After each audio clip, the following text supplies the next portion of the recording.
Programme میں آپ کو خوش آمدید کہتے ہیں. میں اسد اللہ خان ہوں. پاکستان تحریک انصاف نے اناؤنس کیا ہے کہ 9 اپریل کو لیاقت باغ راولپنڈی میں ایک جلسہ کیا جائے گا. یہ فیصلہ جلسے کا اچانک سامنے آیا. اس سے پہلے کچھ مشاورت ہوئی, پولیٹیکل کمیٹی کا اجلاس ہوا, پی ٹی آئی کے لوگوں نے توقع کی جا رہی تھی کہ شاید کوئی بڑے تحریک کا اعلان کیا جائے گا. اس طرح کا جسٹر بھی رمضان سے پہلے دیا گیا تھا کہ عید کے بعد ایک بڑی تحریک چلائی جائے گی. لیکن چلیے, جلسے سے پاکستان تحریک انصاف نے آغاز کرنے کا فیصلہ کیا ہے. لیکن بڑا سوال یہ پیدا ہو رہا ہے کہ کیا یہ جلسہ کرنے کی اجازت دی جائے گی, کیونکہ آج سہیل آفریدی صاحب نے اعلان کرتے ہوئے یہ بھی کہا کہ اگر اجازت نہیں ملے گی تو پھر جہاں روکا جائے گا وہیں پر جلسہ کر دیا جائے گا. یہ شاید ذکر کر رہے تھے اس پچھلے سال کے جلسے کا, جب لیاقت باغ میں آنے کا فیصلہ کیا گیا تھا. تمام راستے بند کر دیے گئے تھے, روڈز بلاک کر دی گئی تھی, راولپنڈی پورا بند تھا, جگہ جگہ پر کنٹینرز لگا دیے گئے تھے, اور خیبر پختونخوا سے آنے والے کافرے مختلف جگہوں پر جو آبسٹیکلز تھے ان کو کراس کرتے ہوئے پہنچے تو صحیح پنڈی کے اطراف میں, لیکن لیاقت باغ بہرحال نہیں پہنچ سکے تھے, تو جلسہ نہیں ہو سکا تھا. تو کیا اجازت ملے گی؟ اجازت نہیں ملے گی تو پھر کیا ہوگا؟ پاکستان تحریک انصاف نے کیا سوچ کر یہ اسٹریٹجی بنائی ہے؟ اور پارٹی کے اندر کئی ایسی چیزیں چل رہی ہیں جس پر ہم تقریباً روزانہ کسی نہ کسی انداز میں بات کرتے رہتے ہیں. تو ان تمام چیزوں پہ ہم بات کریں گے. شیخ وقاص اکرم صاحب ہمارے ساتھ موجود ہیں, سیکرٹری اطلاعات پاکستان تحریک انصاف. بہت شکریہ شیخ صاحب, خوش آمدید. یہ بیٹھے بٹھائے شیخ صاحب کیا سوچی کہ جلسے کا اعلان کر دیا آپ نے؟ دیکھیں سر, جو چیف منسٹر آفریدی ہے یہ اسٹریٹ موومنٹ کے انچارج لگائے گئے عمران خان صاحب کی طرف سے. تو I think it was about time کہ وہ کوئی کال دیتے خان صاحب کی رہائی کے حوالے سے. تو وہ انہوں نے دے دی. وہ جلسے سے شروع کرنا چاہتے ہیں, یہ ان کا ڈسکریشن ہے. پارٹی اور پارٹی لیڈر کی طرف سے اس میں ان کو پوری کھلی آزادی ہے, تو وہ یہی بہتر سمجھتے ہیں. انہوں نے جلسے کے لیے لیکن اگر تحریک کی کال تو شیخ صاحب محمود اچکزئی صاحب نے اور علامہ راجہ ناصر عباس نے دینی ہے, کیونکہ جو ہمارے علم میں وہ یہ ہے کہ بار بار ہر جگہ پر سہیل آفریدی صاحب یہ کہتے ہیں کہ بھئی میرے تو ہاتھ بندھے ہوئے ہیں, میں کسی تحریک کا اعلان کر نہیں سکتا, وہ تو محمود اچکزئی صاحب کریں گے. اگر میں کروں گا تو کل کو خان صاحب مجھے کہہ سکتے ہیں کہ بھئی تمہیں تو اختیار ہی نہیں دیا تھا, تم نے کیسے کال دے دی؟ آئی ایم شیور کہ انہوں نے ان دونوں سے مشورہ کیا ہوگا اس پہ, میرے علم میں نہیں ہے. کیونکہ رات جب پولیٹیکل کمیٹی میں یہ بات ہوئی, میں کیونکہ میری طبیعت ٹھیک نہیں تھی, I could not attend the last night political committee's meeting, پر جو مجھے صبح بریف کیا گیا اس پہ, تو اس میں مجھے یہی بتایا گیا کہ اس میں بالکل یہ کہا گیا کہ اچکزئی صاحب کو, راجہ ناصر صاحب کو بھی جو ہے وہ کانفیڈنس میں لینا ہے. تو میرے خیال میں آج پریس کانفرنس سے پہلے انہوں نے انہیں کانفیڈنس میں ضرور لیا ہوگا. صحیح ہے. تو شیخ صاحب, ہم جیسے کہ ابھی میں ذکر بھی کر رہا تھا, لیاقت باغ میں جلسے کی پہلے بھی اجازت نہیں ملی تھی جب علی امین گنڈاپور چیف منسٹر تھے, لیکن بہرحال وہ راولپنڈی کی طرف آئے, راستے میں کئی جگہوں پر جھڑپیں بھی ہوئیں. تو یہ پارٹی نے کچھ طے کیا ہے کہ اگر روکا گیا, راولپنڈی کو بند کر دیا گیا, لیاقت باغ کو سیل کر دیا گیا, تو پھر کیا ہوگا؟ دیکھیں سر, لاسٹ ٹائم کا مجھے یاد ہے ہمارے لوگ لیاقت باغ پہنچ گئے تھے اور کافی شیلنگ ہوئی تھی اور ربر بلٹس فائر ہوئی تھی, اور جب اندھیرا ہونے کو لگا تو پھر انہوں نے لائٹیں بند کر کے بھی ربر بلٹس فائر کی تھی. اور مجھے یاد ہے کیونکہ اس وقت جس وقت میری بات ہوئی, جس وقت یہ سب ہو رہا تھا, تیمور ملک صاحب ہمارے نارتھ کے پریزیڈنٹ تھے اور وہاں پہ زیادہ رہنمائی کا دیا گیا تھا. اور جس وقت ان کی میری دوپہر کو بات ہوئی تو انہوں نے مجھے بتایا کہ ان کے لوگ اور سب جو پیسفل پروٹیسٹرز ہیں وہ لیاقت باغ پہنچ چکے ہیں, اور جتنی فسطائیت اور جتنا جبر ہو رہا تھا اور جتنی مطلب ہے کہ ربر بلٹس تک لوگوں کو مارا جا رہا تھا, اور محلے کے عورتیں جو تھیں, آس پاس کی جو گلیاں تھیں لیاقت باغ کے, وہ ہیلپ کر رہے تھے, پانی اور نمک اور وہ سارا کچھ.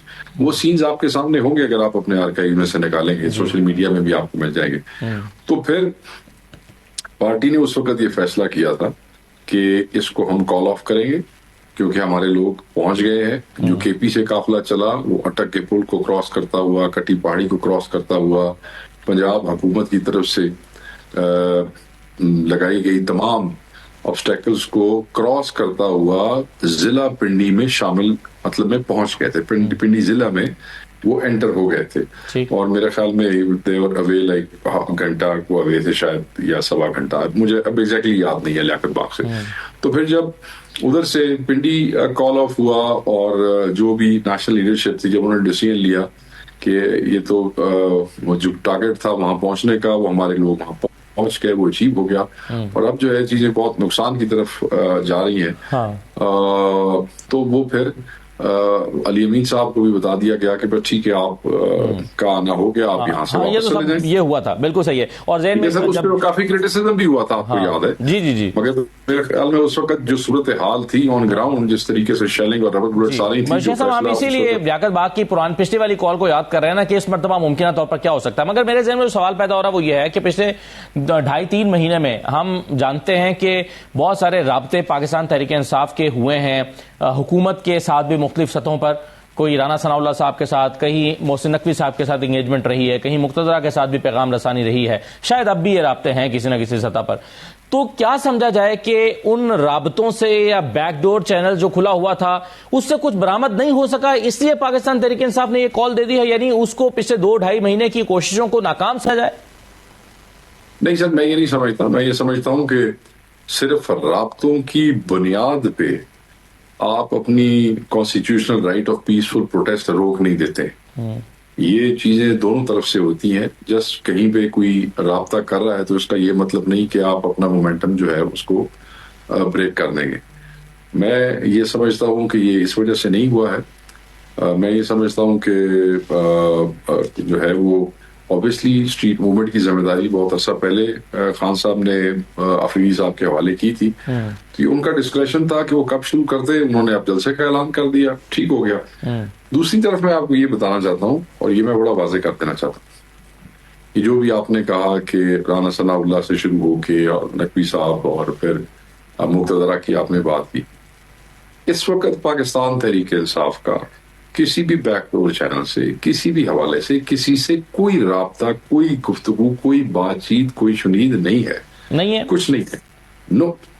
یہ جو ابھی آپ نے کیونکہ کہا نا کہ شاید ابھی بھی نہیں ہے، میری اطلاع یہ ہے کہ ابھی اس حد تک تو رابطہ ہے کہ بہنوں کی عمران خان صاحب سے ملاقاتوں کو ریزیوم کرنے کے لیے کوئی ایس او پی طے کیا جائے، کوئی طریقہ کار بنایا جائے کہ وہ ناخوشگوار چیزیں جو ماضی میں ہوئی ہیں وہ دوبارہ نہ ہوں، کچھ اس طرح کی کچھ اس نوعیت کی تو میری اطلاع کے مطابق اسد اللہ بھائی بات یہ ہے کہ عید پہ خان صاحب کو ان کے کپڑے نہیں دیے گئے، بشرا بی بی کی فیملی کی ملاقات بند کر دی گئی ہے۔ اتنے احتجاج اور اتنی آہو بکا کے باوجود جو ہے عمران خان صاحب کے ذاتی معالج کو، ان کی فیملی کی سپرویژن کے اندر کسی کو ان کا علاج نہیں، انہیں شفا انٹرنیشنل کے اندر شفٹ نہیں کیا گیا ہے۔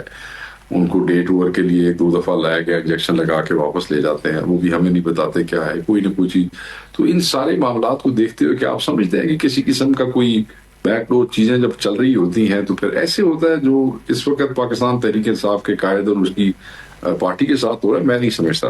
تو یہ بس ایسی ہوائیں چھوڑ دی جاتی ہیں کہ جی وہ تاکہ کچھ لوگ جو ہے وہ ذرا سافٹ ہو جائیں، یا کچھ لوگ جو ہے ان کو بہانے چاہیے۔ شیخ صاحب، یہ آپ نے چونکہ ذکر کیا شفا اسپتال کا، تو میرے ذہن میں ایک ضمنی سوال آیا، وہ یہ کہ 19 تاریخ کو ایک میڈیکل بورڈ جو بنایا گیا تھا اس نے جا کر عمران خان صاحب کا معائنہ کیا تھا، اور اس میڈیکل بورڈ نے پھر ایک رپورٹ تیار کر کے دینی تھی، وہ رپورٹ تیار کر کے وہ پھر اسلام آباد ہائی کورٹ میں ایونچولی پہنچنی تھی، جس کے نتیجے میں یہ فیصلہ ہونا تھا کہ عمران خان کو ہاسپٹل شفٹ کرنے کی ضرورت ہے یا نہیں ہے۔ تو اس وقت ظاہر ہے یہ ارجنسی میں ایک اپلیکیشن ڈالی گئی تھی، اور اس کا فیصلہ بھی اس لیے کیا گیا تھا کہ فوری طور پر یہ بورڈ بنے، لیکن اس میں 2 ہفتے گزر گئے۔ پاکستان تحریک انصاف کو بھی ایسا لگتا ہے کوئی ارجنسی نہیں رہی، نہ اس پر کوئی ڈیمانڈ کی گئی ہے کہ بھائی کہاں گیا اسلام آباد ہائی کورٹ کا فیصلہ، نہ کوئی پریس کانفرنس ہوئی ہے، نہ کوئی مطالبہ ہوا ہے، نہ پی ٹی آئی کو کوئی ارجنسی نظر آتی ہے۔ ایسا لگتا ہے کہ انہیں یقین ہو گیا کہ عمران خان کی صحت بالکل ٹھیک ہے اور انہیں ہاسپٹلائز ہونے کی ضرورت نہیں ہے۔ ہماری 2-3 پریس کانفرنسز ہو چکی ہیں، اس کے اوپر ہماری پریس سٹیٹمنٹس بھی ریگولر آتی ہیں، اس میں ہم ٹاک شو میں بھی کھل کے بات کرتے ہیں۔ آپ نے سر کہاں پر یہ مطالبہ کیا کہ اس پریس کانفرنس میں کہ وہ میڈیکل بورڈ بنا تھا اس کی رپورٹ کو پبلش کیا جائے اور عمران خان کو ہاسپٹل شفٹ کرنے کے لیے اسلام آباد ہائی کورٹ سے دوبارہ رجوع کیا ہو آپ نے؟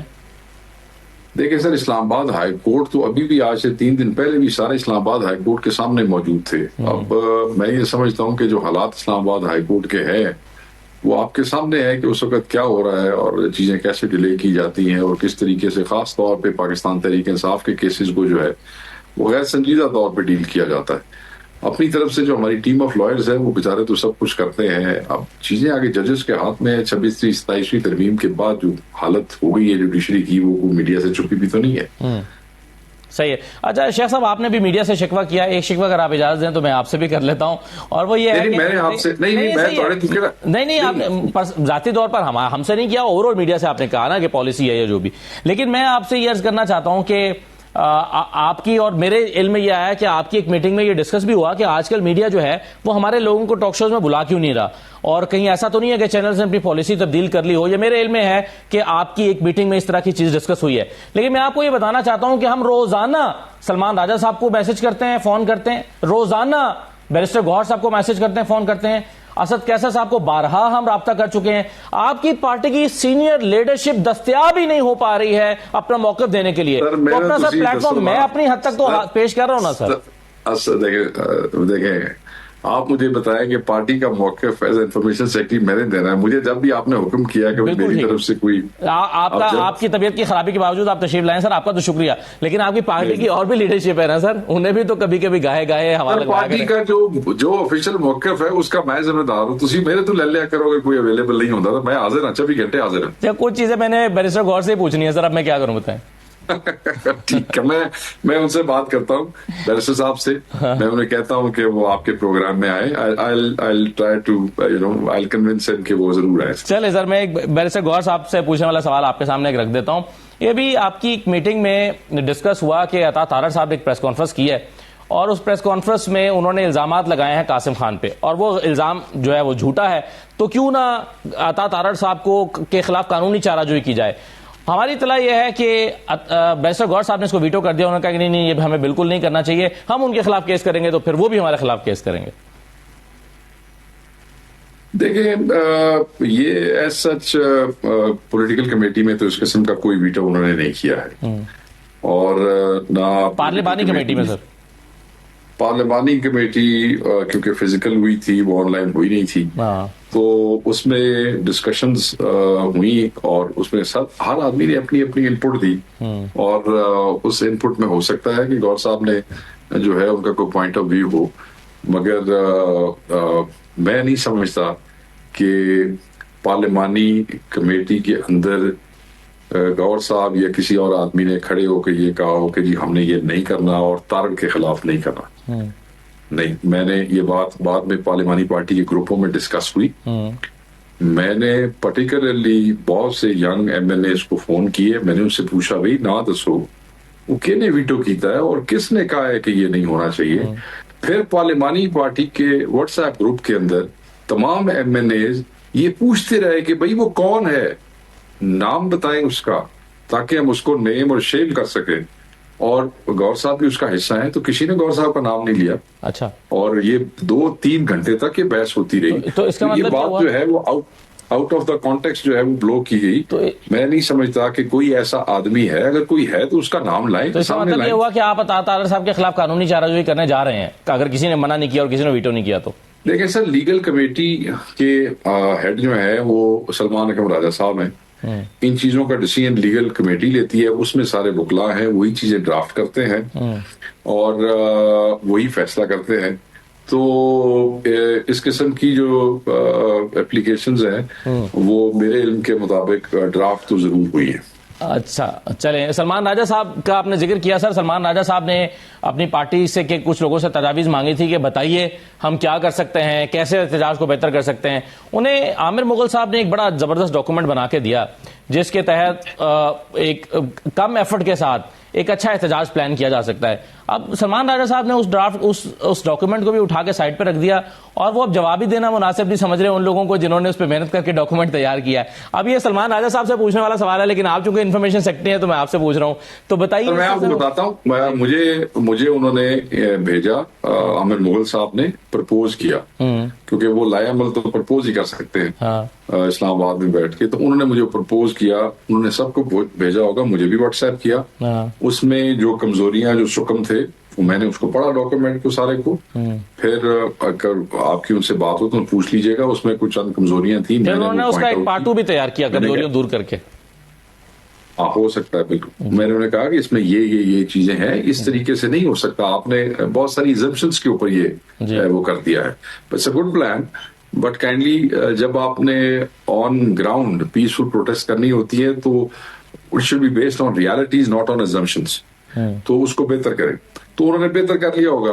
میں یہ سمجھتا ہوں کہ راجہ صاحب کی بجائے ان کو افریدی صاحب کے ساتھ، اور کیونکہ حکمت عملی جو ہے وہ اچکزئی صاحب اور ٹی ٹی اے پی کے حوالے ہے، تو ادھر دینا چاہیے. راجہ صاحب نے پڑھا ہوگا، مجھے نہیں پتا کہ انہوں نے اس پہ رسپونڈ کیا یا نہیں کیا. میں بتا رہا ہوں نہیں کیا سر. اچھا، میں کر چلے اسی سر راجہ صاحب سے میں پوچھ لوں گا کہ ان کا اس کے بارے میں کیا خیال ہے، سو دیٹ ہم اپنے بھائی کو عامر مغل کو بڑی محنت کرتے ہیں اور ہمیشہ ان پٹ دیتے ہیں، ایسے لوگ کم ہیں. تو میں انشاءاللہ تعالیٰ will get back to it. صحیح ہے سر. یہ بتائیے کہ آپ کے وزیر اعلیٰ خیبر پختونخوا سہیل افریدی صاحب، انہوں نے اڈیالہ جیل جانا کیوں چھوڑ دیا ہے؟ اور پارٹی کے اندر اس پہ بے چینی بھی ہے، دباؤ بھی ہے، ان کے اوپر تھوڑا سا شکوہ بھی ہے کہ کیوں اب آپ عمران خان سے ملنے نہیں جاتے، کیونکہ یہی شکوہ تو علی امین گنڈا پور صاحب سے تھا کہ وہ عمران خان سے ملنے نہیں جاتے. یہ اور تسی میرے تو پارٹی دے انفارمیشن سیکٹری تو پارٹی کے خلاف کوئی بیان دیو وہ سی ایم سر. اب کوئی اور مجھے دستیاب نہیں ہوتا، آپ ہی دستیاب ہوتے ہیں، میں آپ سے ہی پوچھوں گا نا. سر دیکھیں، یہ ان کی ذات سے متعلقہ سوال ہے. اس کا جواب تو جو ہے وہ خود دیں گے یا نہیں، لیکن ان کا ذاتی فیصلہ یہ پارٹی سے مشاورت تو انہوں نے کی ہوگی نا کہ انہیں جانا چاہیے یا نہیں جانا چاہیے. پارٹی کسی کو بھی نہیں روکتی سر، جانا چاہیے یا نہیں چاہیے. پارٹی نے جو ہے پورا شور مچایا تھا جب علی امین وہاں نہیں جاتا تھا. تو پارٹی تو چاہتی ہے کہ جو اویلیبل ہو اس کو وہاں آنا چاہیے، اور کسی بڑے فگر پہ خصوصاً چیف منسٹر کے آنے سے تو وہاں پارٹی والوں کے لیے آسانیاں پیدا ہوتی ہیں نا اڈیالہ. ان کے لیے ایک بہتر ماحول بن جاتا ہے. تو پارٹی نے تو کوئی ایسی بات نہیں کی کہ کسی کو روکا ہو کہ آپ نہ آئے. نہیں، پارٹی نے کسی کو نہیں روکا. یہ چیف منسٹر صاحب کا اپنا ذاتی معاملہ ہے، وہ اس پہ یا خود جواب دیں گے یا ان کا انفارمیشن منسٹر ہے نوجوان، وہ دے دے گا جواب. میں اس کے اوپر ان کی بہاف پہ، یہ ان کی ذات سے متعلقہ چیز ہے. پارٹی کی حالیہ پارٹی کا میں آپ کو جواب دے رہا ہوں. میں پارٹی کا آپ کو بتا دوں، پارٹی نے کسی کو نہیں روکا کہ آپ اڈیالہ نہ آیا کریں. لیکن پارٹی کی حالیہ میٹنگ میں اس پر تشویش کا اظہار کیا گیا ہے کہ وہ کیوں نہیں جاتے ہیں اڈیالہ. سب پولیٹیکل کمیٹی میں تو نہیں ایسی کوئی بات ہوئی. اچھا، پارلیمانی کمیٹی میں اگر ہوئی ہو میرے علم میں نہیں ہے، مگر پولیٹیکل کمیٹی میں کوئی ایسی بات نہیں. ٹھیک ہے سر. یہ بتائیے کہ کفایت شعاری مہم چل رہی ہے اور اس سلسلے میں اسپیکر صاحب نے بھی نیشنل اسمبلی کے ممبرز کو اور چیئرمین سینٹ نے سینیٹرز کو خط بھیجا ہے کہ آپ یہ ہم چاہتے ہیں کہ 25% اپنی کنٹریبیوشن دیں. ہماری اطلاع کے مطابق پاکستان تحریک انصاف کے بیشتر اراکین نے اس کا جواب ہی دینا مناسب نہیں سمجھا اور اس کو اگنور کیا ہے. کیا آپ اس کفایت شعاری مہم کا حصہ نہیں بننا چاہتے؟ نہ سر نہ. وہ جڑا خط ہے اس نے لکھا ہے کہ اگر جواب نہ آئے تو مطلب ہاں ہوئے گا. اگر تسی وہ تحریر پڑھو نا تو اس نے لکھا ہے کہ اگر جواب نہ آئے تو پھر ہم اس کو ہاں ہی سمجھیں گے. تو جن کا جواب نہیں آیا ان کی ہاں سمجھ لینا پھر. اچھا، مطلب یہ کہ آپ کفایت شعاری میں اپنی تنخواہیں پہ سارے پی ٹی آئی والے کٹوا رہے ہیں. سر اس کے اوپر کوئی بحثیت پارٹی تو فیصلہ کوئی نہیں پارلیمانی پارٹی کی طرف سے میرے پاس آیا، مگر ہاں یہ خطوط آئے ہیں سب کو، اور اس میں لکھا ہوا ہے کہ اگر اس کا جواب نہیں آتا تو اس کا یہ مطلب ہے کہ ہم اس کو ہاں ہی سمجھیں گے. شیخ صاحب، آپ کیا میں اسٹیٹمنٹ آج دیکھ رہا تھا، یعنی پارٹی کا موقف وہ یہ کہ تیل کی قیمتیں بڑھانے کے حوالے سے جو ممکنہ طور پر کل بڑھائی جانی ہے اس پر آپ نے بڑا سخت رد عمل پہلے سے دیا ہے. اگر حکومت تیل کی قیمتیں ان حالات میں نہیں بڑھائے گی تو کیا کرے گی؟ 125 ارب روپے کی سبسڈی آلریڈی وہ دے چکے ہیں، آئی ایم ایف کا دباؤ ہے، آئی ایم ایف پروگرام میں ہے، آپ جانتے ہیں حکومت کر چکے ہیں کہ آئی ایم ایف کی کچھ شرائط ہوتی ہیں. کیا کرے حکومت پھر اگر وہ قیمتیں نہ بڑھائے تو؟ دیکھیں سر، حکومت نے جب ہم سے زبردستی اور 2 نمبری سے خان صاحب سے، مطلب ہے کہ وہ خان صاحب کے باہر نکلنے سے لے کے ووٹ آف نو کانفیڈنس سے پھر جو ہے 8 فروری کے الیکشن میں اگر آپ ساری کیمپین دیکھیں پی ڈی ایم PD1-2 کی، تو انہوں نے کیا سی کہ اسی حالات اور بہتر کریں گے، اسی خوشحالی کریں گے، ایسا چیزوں بالکل اپ سائڈ ڈاؤن کر دیں گے. ساری تقریریں سنو. آئی ایم ایف کے ساتھ کیا ہے کیا نہیں ہے یہ انہوں نے ڈیل کرنا، یہ کی ہیڈک ہے. ٹھیک ہے سر. انٹرنیشنلی جس وقت پرائسز اتنی نہیں بڑھی تھیں اور جس طریقے سے 113 ارب آئل مارکیٹنگ کمپنیز کی جیب میں ڈال دیے گئے، اور جب ان سے تقاضا کیا گیا کہ کیوں ڈالے گئے ہیں تو انہوں نے کہا جی کہ اس سے وہ سٹاکس خرید لیں گے اور کل ہم یہ ان سے واپس لیں گے. اگر آپ کو یاد ہوگا جس وقت 55 روپے انہوں نے بڑھائے تھے جی. ٹھیک ہے سر. تو میں یہ سمجھتا ہوں کہ عوام کو ان حالات میں ریلیف دینا بھی انہی کا کام ہے.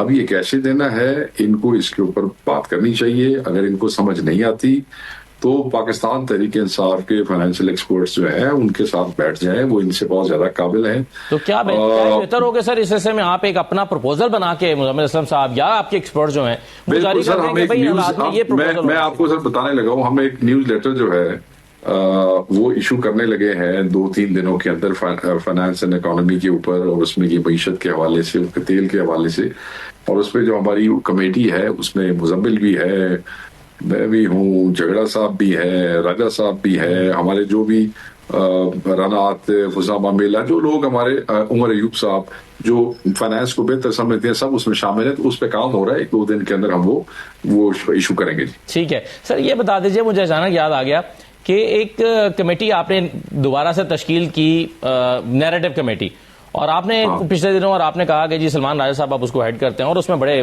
سہیل حافظی صاحب, مزمل حسن صاحب, صدور ہیں پارٹی کے, آپ ہیں, کافی لوگ ہیں, اور ایک نئی, تاکہ متحرک کمیٹی بنائی جائے. لیکن وہ جو پہلے والی کمیٹی تھی, نیریٹو کمیٹی, جس کو رؤوف حسن صاحب چلا رہے تھے, میری اطلاع کے مطابق وہ ابھی بھی چلائے جا رہے ہیں اس کو, اور اس وقت 2 نیریٹو کمیٹیاں کام کر رہی ہیں پارٹی کی. نہیں, 2 نیریٹو کمیٹیاں تو نہیں ہے سر. نیریٹو کمیٹی ایک ہی ہوتی ہے, اور وہ وہی ہے جس کا انفارمیشن سیکرٹری جو ہے وہ حصہ ہو, اور انفارمیشن سیکرٹری اس کو کرے. باقی پارٹی کے آئین کے مطابق پارٹی کا جو نیریٹو ہے وہ انفارمیشن ونگ ہی دیتا ہے, اور کوئی دے ہی نہیں سکتا. نہیں, مگر وہ چل تو رہی ہے نا سر کمیٹی, انہوں نے کہا جی میں تو ختم نہیں کرتا. سر سن لیں, رؤوف صاحب جو ہیں ان کو جب یہاں سے فارغ کیا گیا تھا خان صاحب کی طرف سے, تو ان کو تھنک ٹینک کا چیئرمین بنایا گیا تھا. تھنک ٹینک آئین کے اندر ایکسپلین ہے پارٹی کے, جس میں وہ کہتے ہیں کہ وہ اپنی ریکمنڈیشنیں لکھا کریں گے اور وہ مختلف کمیٹیوں کو دے دیا کریں گے. اس کے اوپر وہ اپنے کو ٹاکنگ پوائنٹس لکھتے ہیں اور وہ کمیٹیوں کو دے دیتے ہیں, جو کہ انگریزی میں ہوتے ہیں, اور وہ ان کمیٹیوں میں آ جاتے ہیں. اس سے جس نے کوئی آگے چیز ڈرائیو کرنی ہو کر لیتے ہیں. جو نیریٹو ہے وہ صرف انفارمیشن ڈپارٹمنٹ ہی دیتا ہے, اور اسی کو آن کرتے ہیں. اس کے علاوہ ہم کسی اور نیریٹو کو نہ آن کرتے ہیں. کمیٹیز دیکھیں نا, فائنانس کمیٹی میں بھی ڈسکشن تھی. ٹھیک ہے, یہ تو آپ بالکل صحیح کہہ رہے ہیں, آپ نہیں آن کرتے ہیں اس کو, اور آپ کا آفیشیل یہی ہے نیریٹو جو آپ اپنی پارٹی کے لوگوں کو جاری کرتے ہیں. لیکن دوسری نیریٹو کمیٹی کا اجلاس روزانہ ہو تو رہا ہے نا سر, انہوں نے یہ تو کہہ دیا ہے نا کہ بھائی میں نہیں ختم کرتا, میں تو نیریٹو کمیٹی نہیں. اب وہ رؤوف کے کہنے سے تو کچھ نہیں ہوتا. وہ نیریٹو کمیٹی تو نہیں ہے, وہ تھنک ٹینک کے چیئرمین ہے, اور تھنک ٹینک کی کمپوزیشن کے مطابق وہ اپنا دیتے ہیں اپنا سارا انپوٹ. ٹھیک ہے, وہ ہم اس کو بھی ویلکم کرتے ہیں. اس سے اگر کوئی چیز کام کی ہو تو ہم اس کو اپنے نیریٹو میں شامل بھی کر لیتے ہیں. ٹھیک ہے, چلیں, بہت شکریہ شیخ وقاص حکم صاحب, بہت شکریہ پروگرام میں شرکت کرنے کے لیے. چھوٹا سا بریک لیتے ہیں ناظرین, بریک کے بعد واپس آتے ہیں. تو ایران اور امریکہ جنگ کے حوالے سے کافی ساری اپڈیٹس ہیں. اس پہ امریکہ کا ڈونلڈ ٹرمپ ہر وقت ہی کچھ نہ کچھ بیان دیتے رہتے ہیں. کل رات میں انہوں نے پھر نئے بیانات جاری کیے ہیں. کبھی وہ کہتے ہیں جنگ ختم ہو رہی ہے, کبھی وہ کہتے ہیں حملہ کرنے والے ہیں, کبھی وہ دھمکی دیتے ہیں, کبھی وہ ایک طرح سے ترلا مار کے ترلا کرتے ہیں کہ بھئی یہ آپ نے ہرمز کھول دی جائے. تو کیا ہو رہا ہے اب, ذرا آج کی اپڈیٹس اور اس کے نتیجے میں تھوڑا سا تجزیہ حاصل کرتے ہیں اور جاننے کی کوشش کرتے ہیں کہ اب اس خطے میں اس جنگ کی صورتحال کیا ہونے جا رہی ہے. بریک کے بعد واپس آتے ہیں.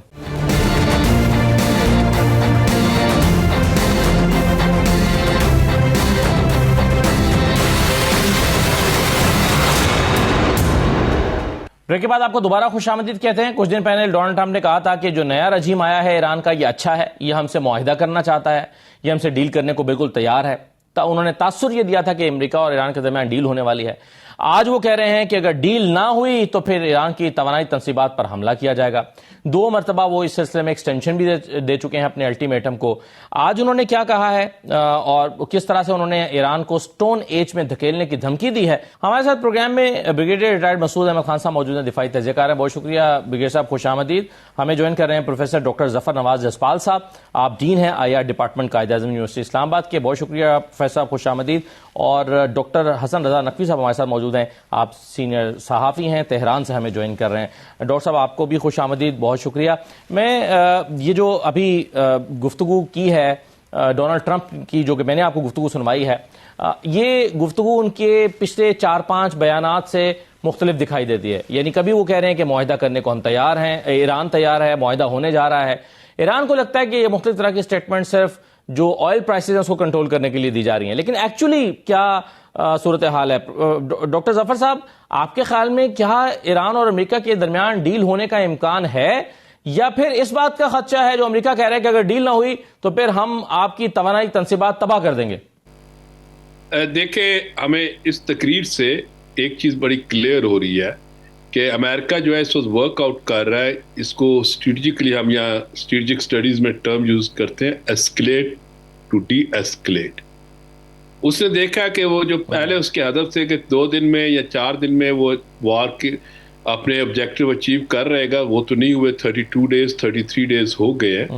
تو نیچرلی اب وہ جس طرح 15 پوائنٹس اور پاکستان بھی اس میں رول پلے کر رہا ہے، اب چائنا بھی آ گیا 5 پوائنٹس کے ساتھ، تو نیچرلی اب کہیں نہ کہیں جنگ اگلے 1-2 ہفتوں میں اس کا نتیجہ نکلنے کے چانسز ہیں.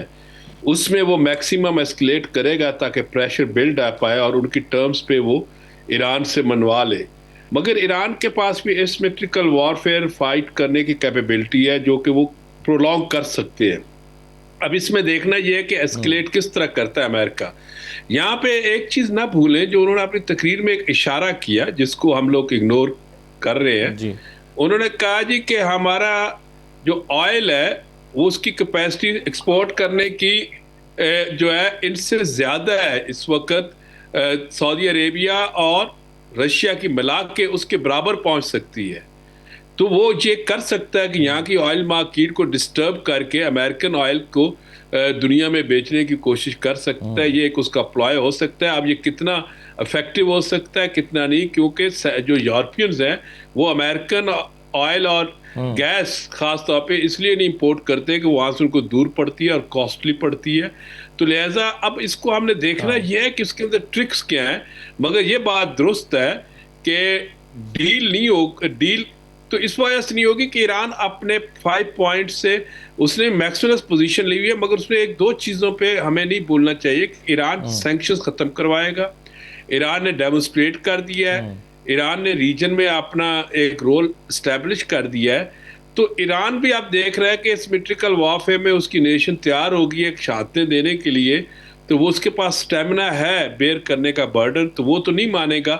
اور ادھر ٹرمپ صاحب اپنی وکٹری اگر ڈکلیئر کر دیتے ہیں اور اس کے بعد کہتے ہیں کہ وار ختم ہو گئی، تو یہ بات تو درست ہے کہ ہمیں یہ جو سٹون ایج کا انہوں نے ورڈ یوز کیا ہے. مگر ڈاکٹر صاحب یہ جو آپ ایک آئل پرائسز کی آپ بات کر رہے ہیں، اگر چلیے وہ اگر اپنا آئل بیچنے کی کوشش کر سکتا ہے، کیا وہ آئل پرائسز کو بھی کنٹرول کر سکتا ہے؟ کیونکہ اس وقت تو چیلنج یہ ہے نا کہ $100 پر بیرل جو ہے اس سے نیچے لایا جائے آئل کو. وہ پرانی پرائسز پہ لے کر آیا کیونکہ ابھی 100 105 110 120 تک بھی گئی ہیں. تو کیا یہ بھی کر سکتا ہے امریکہ؟ میں اس پہ آپ کے اس پوائنٹ پہ ایک بات میں یہ جو ابھی تک ٹرینڈ نظر آ رہا ہے اس میں بڑا کلیئر ہے کہ امریکہ کنٹرول نہیں کر سکتا. یہ اس لیے ٹرمپ کی جو ون بریتھ میں وہ ایک بات کرتا ہے نا، اس میں کنٹراڈکشن ہے کہ وہ ایک سائڈ پہ کہتا ہے سٹون ایج میں بھیج دیں گے، دوسری سائڈ کہتا ہے کہ یہ نیو لیڈرشپ بڑی ریشنل ہے، تیسری دفعہ کہتا ہے کہ یہ تو ریڈیکلائزڈ ہے. تو اس لیے اس پہ ہمیں دیکھنا ٹرینڈ یہ ہے کہ امریکہ میں پر گیلن $4 کی $4 پرائس بڑھ گئی ہے. اگر وہ آئل پرائسز اپنے ملک میں کنٹرول نہیں کر سکتا تو وہ دنیا میں کس طرح کرے گا؟ یہ ایک بہت بڑا چیلنج ہے اس کے لیے. باقی جو اس کی سپیچ ساری تھی اس میں دھمکیاں تھیں، اپنی نیشن کو بتانا کہ ہم یہ کر رہے ہیں وہ کر رہے ہیں. یہ اسی طرح لگ رہا تھا کہ جس طرح ایک نریٹو بلڈ کرنے کی کوشش کر رہے ہیں.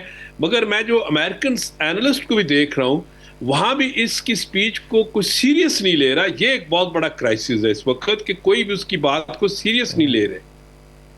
اور جب سیریس آپ کسی لیڈر کی سٹیٹمنٹس کو نہیں لیتے، اور کیوں لے؟ ایران کس طرح لے سکتا ہے کہ جب 2 دفعہ نیگوسیشنز میں کے دوران اس نے حملہ کر دیے تو، اور اس کے اپنے ملک کے لوگ اس کو بہتر جانتے ہیں. تو ایک سپر پاور کا جو ایک الیکٹڈ پریزیڈنٹ ہے اس کو اب سیکنڈ ٹائم الیکٹ ہو رہا ہے، اس کی اگر سٹیٹمنٹس کو اس کے اپنے لوگ انٹرنیشنل کمیونٹی سیریس نہیں لیتی تو پھر کرائسس نظر آئے گا. ٹھیک، صحیح ہے. ڈاکٹر حسن صاحب یہ بتائیے کہ ایران امریکہ کی ان دھمکیوں کو کہ اگر معاہدہ نہ ہوا، جس کے لیے ایران ابھی تیار دکھائی نہیں دیتا، تو معاہدہ نہ ہوا تو پھر وہ کہتے ہیں کہ ہم توانائی تنصیبات کو اٹیک کریں گے اور مکمل طور پر تباہ کر دیں گے اور سٹون ایج میں بھیج دیں گے. ایران ان دھمکیوں کو کتنا سیریس لے رہا ہے اور اس کے لیے کیا تیاری کیے ہوئے؟ دیکھیں، یہ دھمکیاں کوئی پہلی دفعہ ٹرمپ نے نہیں دی ہیں. وہ ایک شعر ہے کہ سب گلی کوچے وہی، لوگ وہی، موڑ وہی، سب وہی قصے ہیں، دہرائی ہوئی باتیں ہیں. تو یہ ان کی وہ دہرائی ہوئی باتیں ہیں. پہلے دن سے جو یہ کہتا تھا کہ ہم جو ہے وہ رجیم چینج کریں گے. آپ نے ہرمز بند ہوا تو اس نے کہا کہ ہم اسکارٹ کریں گے وہاں پہ کشتیوں کو. پھر اس نے 48 گھنٹے کا الٹیمیٹم دیا. پھر اس نے 5 دن. پھر اس نے کہا نیٹو فورسز. پھر اس نے کہا نیٹو فورسز کیوں نہیں آ رہی. ابھی کہتا ہے جس کو ضرورت ہے وہ خود چلا جائے. جو در حقیقت جو اس کا اپنا بیانیہ ہے ٹرمپ کا یا وائٹ ہاؤس کا، انتہائی ناتجربہ کار ٹیم وائٹ ہاؤس کے اندر بیٹھی ہوئی ہے. دیکھیں خود صدر ٹرمپ جو اپنے انتخابات کے اندر جو اس نے نعرے لگائے تھے، اس میں سے ایک نعرہ آپ کو یاد ہوگا کہ ٹرمپ نے یہ کہا تھا کہ میں خطے کے اندر سے جنگیں بند کروا دوں گا. اور ابھی بھی بعض دفعہ یہ جنگ سے پہلے بھی بعض اپنی پریس کانفرنسز کے اندر کہتا تھا کہ اس وقت تک میں نے 8 جنگیں بند کروائی ہیں. اب مجھے نہیں معلوم کہ وہ 8 جنگیں کون سی ہیں جو ٹرمپ نے بند کروائی ہیں، لیکن ہم نے یہ دیکھا کہ یہ جنگ شروع کرنے والوں میں سے ہے. تو ایران جو ہے در حقیقت گراؤنڈ کے اوپر دیکھ رہے ہیں کہ اس وقت گراؤنڈ میں کیا ہو رہا ہے. دشمن کی طرف سے آئے روز، ابھی آج دیکھیں نا جو ان کا بڑا پل تھا کرچ کے اندر، اس کو انہوں نے ٹارگٹ کیا. سابق امریکن ایمبیسی تھی تہران کے اندر جو بسیج کا سینٹر تھا در حقیقت آج کل، اس کو انہوں نے گزشتہ روز ٹارگٹ کیا. اصفہان میں ایک بڑا ٹارگٹ کیا، شیراز کے اندر بھی ٹارگٹ کیا، قوم کے نزدیک خمین شہر اس کے اندر ٹارگٹ. یہ تو جاری ہے نا. تو ایران کس طرح جو ہے وہ نہ ان کی نیگوسیشن کی باتوں کے اوپر آتا ہے، نہ ان کے طرف سے جو 15 نکاتی ایجنڈا ہے اس کو در حقیقت جو ہے وہ سرنڈر کے برابر سمجھتا ہے. ایران یہ سمجھتا ہے کہ اس وقت ہم اپنی پوری قدرت اور طاقت کے اندر موجود ہیں، اور ایران کے پاس اور بھی آپشن موجود ہیں، صرف آبنائے ہرمز نہیں ہیں.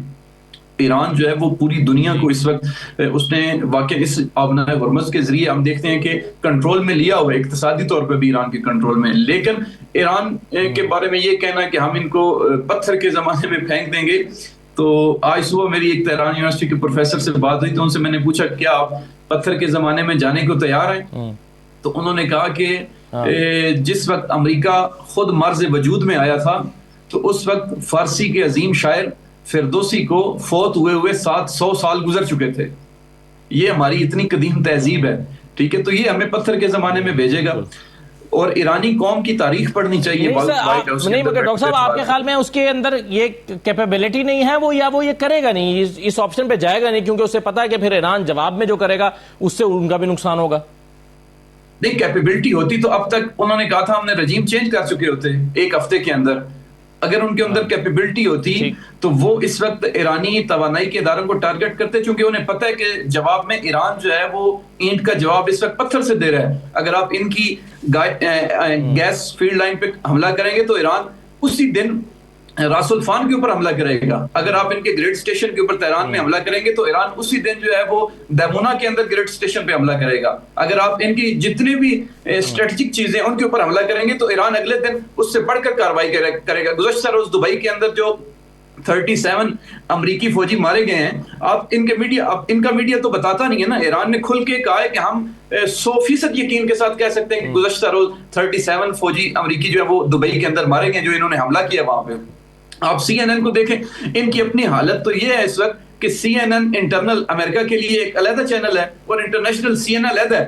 جو انٹرنیشنل سی این این ہے وہ تو ان کے اوپر کرٹیسائز کرتا ہے، لیکن انٹرنلی جو ہے وہ بالکل سینسر ہے. حتیٰ ان کی ویب سائٹیں جدا ہیں، سی این این انٹرنیشنل کی ویب سائٹ جدا ہے، ان کے لیے انٹرنل کے لیے جدا ہے، تاکہ لوگوں کو پتہ نہ چلے کہ اصل حقیقت ہو کیا رہی ہے. یہ خود تو اس سطح پہ پہنچ چکے ہیں. لہٰذا ایران جو ہے اس نے جو ریٹیلیٹ کیا ہے، اور ایران نے کون سا ملک ہے کہ جس نے دوسری جنگ عظیم کے بعد یہ جرت پیدا کی ہو کہ وہ امریکی اڈوں کے اوپر حملہ کرے، اور نہ صرف حملہ کرے، امریکی اڈوں کو 70% کے قریب تباہ کر دے. اور نہ صرف تباہ کرے اور ان کو یہ دھمکی بھی دے کہ اگر آپ نے خطے کے اندر دوبارہ سے اس کو سٹیبل کیا تو ہم آپ کو پھر بھی نہیں چھوڑیں گے.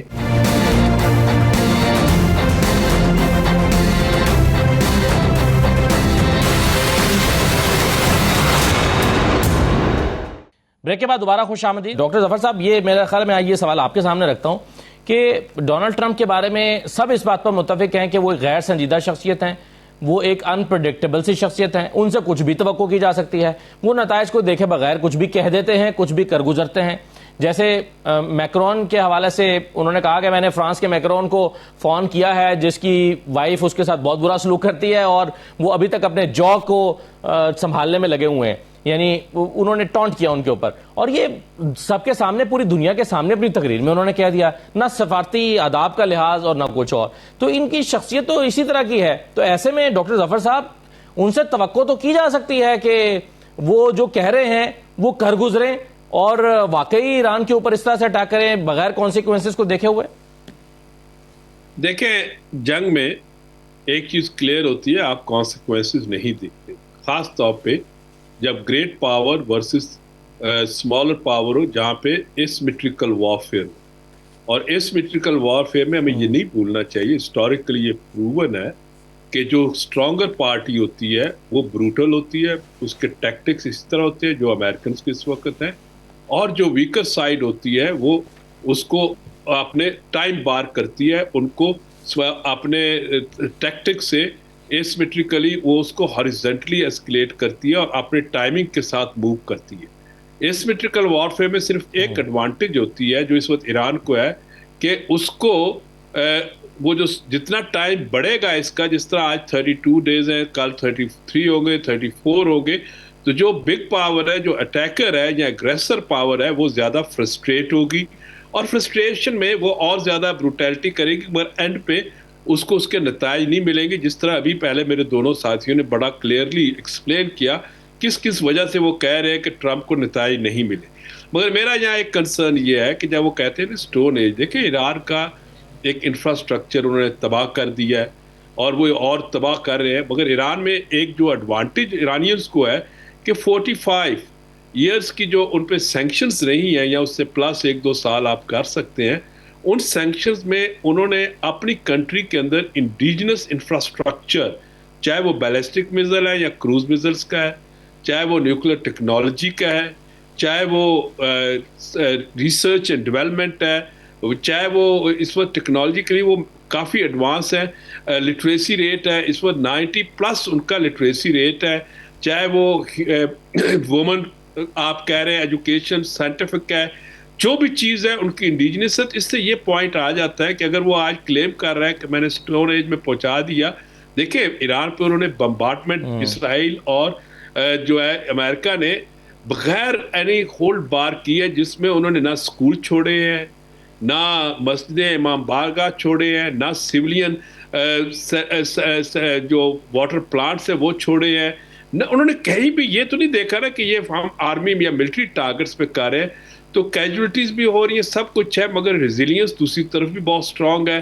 تو لہٰذا وہ اسٹون ایج میں ان کو پہنچانے کی کوشش کریں گے, مگر جس طرح میں نے پہلے کہا ایسکلیٹ کر کے ان کو ٹیررائز کریں گے, مگر جو ٹرینڈز نظر آ رہے ہیں اس میں ٹیررائز ایران نہیں ہو رہا, بلکہ ایران میں زیادہ یونٹی آ رہی ہے. جتنی شہادتیں ہو رہی ہیں, خاص طور پہ پہلے دن 28 والے دن جو شہادتیں ہوئی سپریم لیڈر کا اور اس کی کیبنٹ ممبرز کے ساتھ, اس نے سوسائٹی میں ایک ریزنٹمنٹ, ایک ریزیلینس پیدا کی جو کہ امریکنز کی اور اسرائیلیز کی کیلکولیشن میں نہیں تھا. دوسری طرف ایک میں یہاں بات کرتا چلوں کہ جو گلف سٹیٹس ہیں وہ اس جنگ کا حصہ نہیں ہے, نہ وہ بننے کی کوشش کر رہے ہیں. ہاں ان کے بیسز ہیں, ان بیسز پہ ایران ہٹ کر رہا ہے, اور جہاں امریکن ٹارگٹ ہے تو امریکنز کی فرسٹریشن یہ بڑھ رہی ہے کہ اب جو انہوں نے 50 سال ان سٹیٹس کو لوٹا ہے, ان کی آئل کی اکانومی سے اپنے ویپنز بھی بیچے اور ان کو سیکیورٹی گارنٹیئر بن کے ان سے کافی فائدے لیے, وہ اب کوسچن مارک ہوگا امریکہ کے لیے, جو کہ امریکن اینالسٹ بھی کہہ رہے ہیں. اور یہاں پہ اگر آپ دیکھیں خیال میں امریکہ یہ چاہے گا کہ گلف کنٹریز جو ہیں وہ ایران پر جوابی حملے کریں؟ ان کی تو بہت خواہش ہے, پہلے دن سے ان کی کیلکولیشن میں تھا کہ اگر آپ دیکھیں سعودی عربیہ میں ایک جو آرامکو پہ غالباً حملہ ہوا, اس کے بعد انٹیلیجنس نے, سعودی انٹیلیجنس نے کہا کہ یہ تو ایرانین نہیں تھا, یہ تو کہیں اور سے تھا.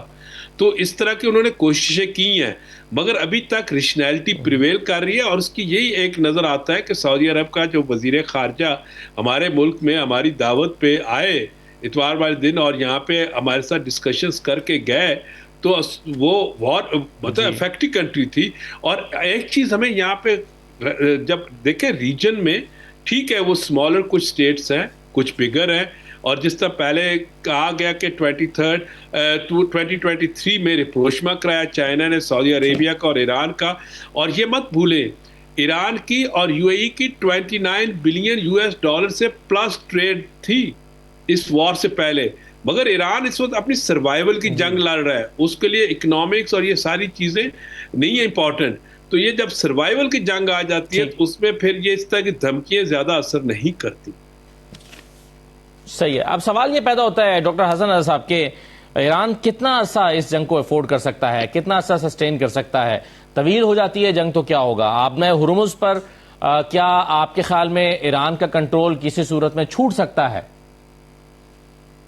دیکھیں، ایران کے جو سیکیورٹی کونسل کے ترجمان ہیں ڈاکٹر ابراہیم رضائی، انہوں نے ایک ہفتہ پہلے اپنے ایک انٹرویو کے اندر یہ بتایا کہ ایران نے جب ریٹیلیٹ کیا اور جس انداز سے ایران اپنا دفاع کر رہا ہے، تو ہم مہینوں کے لیے نہیں سالوں کے لیے اس جنگ کو آگے بڑھانے کے لیے آمادہ ہیں، اور ایران کے پاس ظاہری طور پہ بھی یعنی اتنی ویپنز موجود ہیں اور اسلحہ اور میزائلز موجود ہیں، ڈرونز موجود ہیں، اور سافٹ پاور جو ایران کی ہے، خصوصاً ان کی پبلک ہے جو، وہ بھی ان کے ساتھ اسی طرح ہم روزانہ رات کو یہاں پہ اجتماعات کے اندر جاتے ہیں، تہران کے اندر بھی، تو لوگوں کا حوصلہ، لوگوں کی ڈیمانڈ، بلکہ گزشتہ رات ایک پروگرام کے اندر میں موجود تھا تو ان کے ایک ترجمان جو ہیں وہ یہ ذکر کر رہے تھے کہ ایرانی جو حکومت ہے اور عوام ہے، بعض ملک جو ہیں وہ جنگوں سے ڈرتے ہیں، لیکن ایرانی جو عوام ہے اور حکومت ہے وہ مذاکرات سے ڈرتی ہے، کیونکہ اس سے پہلے 2 دفعہ مذاکراتی عمل ہوئے اور عین مذاکرات کے درمیان جو ہے وہ ایران کو ٹارگٹ کیا گیا ہے،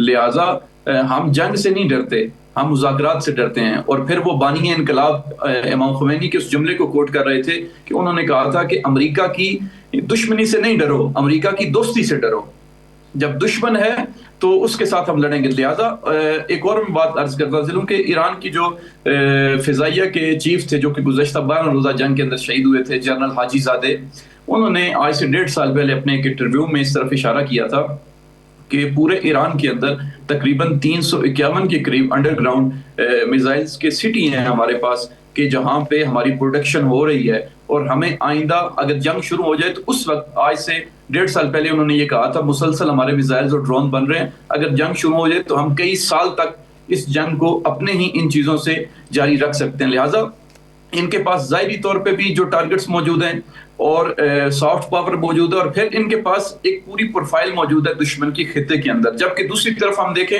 تو امریکہ جو ہے، جس طرح پہلے ہمارے کولیگ جو ہے وہ اشارہ کر رہے تھے، امریکہ نے ابھی تو وہ کام بھی شروع کر دیے جو ہٹلر نے بھی نہیں کیے تھے۔ آپ دیکھیں، جب فرانس کے اوپر ہٹلر نے حملہ کیا تھا، کتابوں کے اندر یہ موجود ہے، تو اس نے کہا تھا کہ فرانس کی جو آثار قدیمہ کی عمارتیں ہیں اور میوزیم ہیں ان کو ٹارگٹ نہیں کرنا، لیکن امریکہ نے تہران کے اندر جو آثار قدیمہ کی عمارتیں ہیں اور میوزیم ہیں ان کو بھی ٹارگٹ کیا ہے، اسکولوں کو ٹارگٹ کیا ہے، پلوں کو ٹارگٹ کیا ہے، ہاسپٹلز کو ٹارگٹ کیا ہے، 3 دن پہلے تہران کے اندر یتیم خانے کو ٹارگٹ کیا ہے۔ تو ان کے نزدیک تو کسی قسم کی قانونی اخلاقی جو ضابطہ نہیں ہے جنگ کے اندر بھی۔ لہٰذا ایران جب یہ دیکھتا ہے کہ یہ تو اس طریقے کے ساتھ ٹارگٹ کرے، لہٰذا بالکل جیسے کہ اسی انداز سے ایران بھی جواب دے رہا ہے۔ بالکل صحیح ہے، بالکل صحیح ہے۔ اب اس میں چلیے ڈونلڈ ٹرمپ کی شخصیت پر تو ہم بریگیڈ صاحب بات کر رہے تھے نا کہ ان کی ایک غیر متوازن سی شخصیت ہے، لیکن اگر ہم ان کو سائڈ پہ بھی تھوڑی دیر کے لیے رکھ لیں اور میں آپ سے کہوں کہ ایک ملٹری نے، فرض کریے امریکی فوج نے ایک اسٹریٹجی بنانی ہو کہ اس سچویشن سے وہ ایران سے کیسے ایگزٹ کریں، جو کہ انہیں پہلے پلان کرنا چاہیے تھا اپنے ایگزٹ کو، لیکن اس سچویشن میں جبکہ وہ پھنس گئے ہیں تو ایک ملٹری اسٹریٹجی کے لیے کیا بنائی جا سکتی ہے، ایک حکمت عملی کیا ہو سکتی ہے کہ وہ کیسے یہاں سے ایگزٹ کریں؟ دیکھیں تو ابھی تو پھنس گئے ہیں اور ابھی اس میں تو بارگیننگ ہی ہو سکتی ہے، اور کچھ لوگ کچھ دو، اور پھر اوپر سے دیکھیں ایران کا اپر ہینڈ ہے، لیوریج سارا ایران کے پاس ہے، ان کو بھی پتہ چل گیا ہے کہ ابھی ایک ایسی ہیوملیشن آلریڈی ہو چکی ہے کہ وہ آلریڈی جنگ کو تو سارے خود امریکن سے مانتے ہیں کہ وہ جنگ ہار چکے ہیں۔ اور ابھی آپ دیکھیں جس طریقے سے ڈیولپمنٹ ہے تو اسرائیل کی بھی، اسرائیل نے کہا کہ ہم اس کو کنٹینیو کریں گے، تو ان کی اتنی وداؤٹ امریکن سپورٹ وہ تو لڑ ہی نہیں سکتے ہیں، تو وہ ایک بڑا فیکٹر ہے۔ لیکن میرے خیال میں یہ ہے کہ یہ ہمیں چیز نہیں بھولنا چاہیے، ٹرمپ ایک انپریڈکٹیبل آدمی ہے، تو کچھ بھی ہو سکتا ہے، یہ ڈسپشن بھی ہو سکتی ہے، جس طرح اسٹریٹ آف ہارمز پہ کہا ہم نہیں کھلوائیں گے، but at the same time دیکھیں بلڈ اپ بھی جاری ہے، اور 3 aircraft carriers in place ہوں گے کچھ چند دنوں کے بعد، ایک تو آلریڈی ہے اور تیسرا بھی وہاں سے آ رہا ہے، اور اس کے علاوہ دیکھیں کہ 82nd ایئربورن ڈویژن کا ایک پورا بریگیڈ آیا ہوا ہے، 2 مہینے کی ایکسپیڈیشن۔ رائٹ سر، تو یہ آپشنز موجود ہیں اس وقت اس جنگ میں۔ بہت شکریہ، وقت ختم ہوا میرے پاس۔ بریگیڈیئر مسعود صاحب، پروفیسر ڈاکٹر ظفر صاحب، ڈاکٹر حسن رضا صاحب، بہت شکریہ پروگرام میں شرکت کرنے کے لیے۔ اجازت دیجیے، اللہ حافظ۔